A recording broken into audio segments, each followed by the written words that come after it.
Aujourd'hui, on se retrouve pour la suite de Poil de carotte. Donc, on va tout de suite commencer avec la lecture de notre histoire.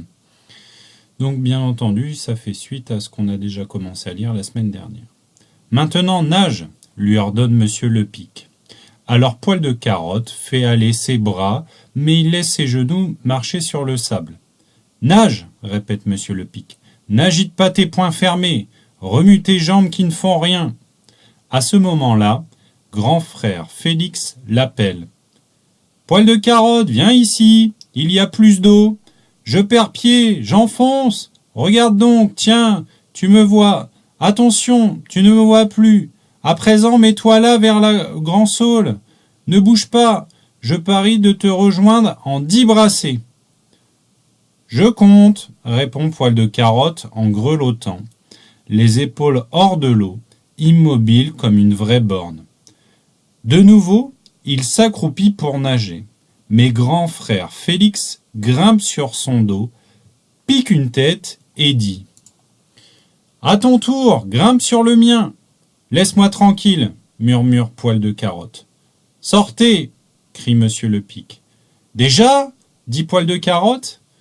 Maintenant, il ne veut plus sortir. Il veut encore profiter de son bain. Il n'a plus peur de l'eau froide. « Dépêche-toi de sortir !» s'écrie Monsieur Lepic. Donc voilà pour la lecture de cette histoire. Maintenant, passons aux questions. Comme d'habitude, vous pouvez faire les questions, bien sûr, à l'oral. Après, ce document-là, il vous sert de support pour vous guider dans vos réflexions, dans vos écrits. Vous n'êtes pas obligé de l'imprimer et de le faire. Vous pouvez le faire directement en discutant.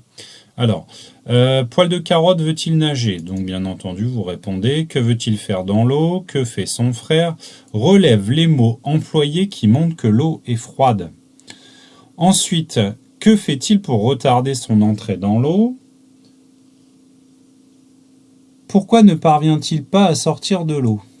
Explique les mots ou les expressions perdre pied, une brassée, immobile comme une vraie borne, piquer une tête.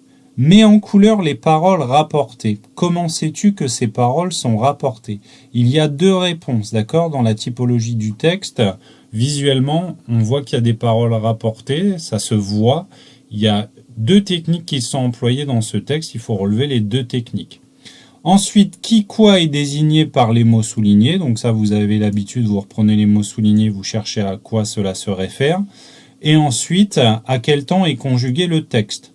Quand vous avez fait ça, il y a les transpositions, les consignes de transposition qui vous attendent. Pour les transpositions, donc les CE2, les CM n'ont pas les mêmes consignes. Pour les CE2, il faut transposer leur partie à l'imparfait et au passé composé. Autrement dit, il faut conjuguer au passé. Alors, ce que je vous conseille de faire avant, c'est de repérer les verbes qui vont être à l'imparfait et au passé composé. Ça va vous permettre, quand vous allez écrire, de moins vous poser de questions et de plus vous concentrer sur les terminaisons. Parce qu'on ne peut pas tout faire en même temps, donc moi je vous conseille de faire comme ça. Je vous rappelle que l'imparfait, c'est un temps qu'on utilise pour la description, pour les actions qui durent dans le temps, dans le passé. Le passé composé, à l'inverse, il est composé du présent. C'est pour les actions brèves qui sont terminées généralement au moment où on parle. Donc ça, c'est pour les CE2. Ensuite, pour les CM1, CM2. Donc, vous devez transposer à l'imparfait et au passé simple. Il y a les 2. Donc, ce que je viens de dire pour les CE2, c'est valable aussi pour les CM1, CM2. L'imparfait, c'est le temps de la description. Le passé simple, souvenez-vous de la vidéo de la semaine dernière. Si vous voulez, vous pouvez la regarder à nouveau. Le passé simple, c'est le temps de tout à coup. Tout à coup, il se passa une catastrophe, d'accord? L'idée, c'est vraiment de donner du rythme, de donner de la vitesse, de surprendre le lecteur. Donc, même chose, on fait les transformations à l'oral, on les fait dans sa tête pour voir la différence, d'accord? Là, ensuite, en CM, vous avez les collectes. Alors, je ne me souviens plus, il ne me semble pas avoir donné les collectes passé simple au CM1.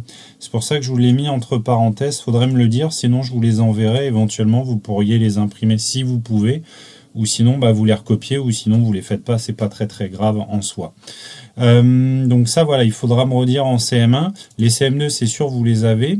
En revanche donc là vous avez passé 5 et passé 6, il faut les créer ces collectes. Et une fois qu'elles sont faites, bah, c'est parti, c'est comme d'habitude.